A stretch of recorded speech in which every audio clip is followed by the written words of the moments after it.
Iruveri Panerichal Kakkoth LP school നവീകരിച്ച കെട്ടിട ഉദ്ഘാടനവും പ്രവേശനോത്സവവും നടത്തി. പൂർവ്വ വിദ്യാർത്ഥിയും എക്സൈസ് ഡിപ്പാർട്ട്മെന്റ് കണ്ണൂർ റേഞ്ച് ഓഫീസറുമായ KV റാഫി ഉദ്ഘാടനവും ലഹരിക്കെതിരായുള്ള ബോധവൽക്കരണ ക്ലാസും നടത്തി.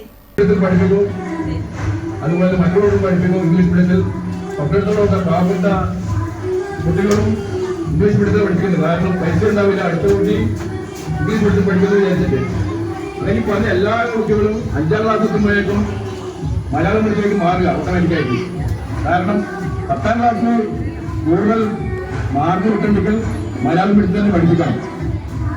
അതുകൊണ്ട് എല്ലാവരും ഈ സ്കൂൾ തന്നെ ചേരുക. അതുപോലെ ഈ സ്കൂൾ അധ്യാപകന്മാരും നാട്ടുകാരും എല്ലാവരും ചേർന്ന് UP സ്കൂളായി ഉയരാൻ വേണ്ടി ഗവൺമെന്റായി ശ്രമിക്കുക. മാനേജർ PC റസാഖ് മാസ്റ്റർ അധ്യക്ഷത വഹിച്ചു. ഹെഡ് മാസ്റ്റർ സിന്ധു സ്വാഗതം പറഞ്ഞു. ഇന്ത്യൻ റെയിൽവേ ഉദ്യോഗസ്ഥനും പൂർവ്വ വിദ്യാർത്ഥിയുമായ MV അബ്ദുൾ അസീസ് പഠനോപകരണ വിതരണം നടത്തി. PTA president Biju, Mujeeb master, mother PTA president Safeeda, Iruveri bank director Shiny സീദ്, ഷെരീഫ്, ഉസ്താദ്, ശ്രീകുമാർ തുടങ്ങിയവർ സംസാരിച്ചു.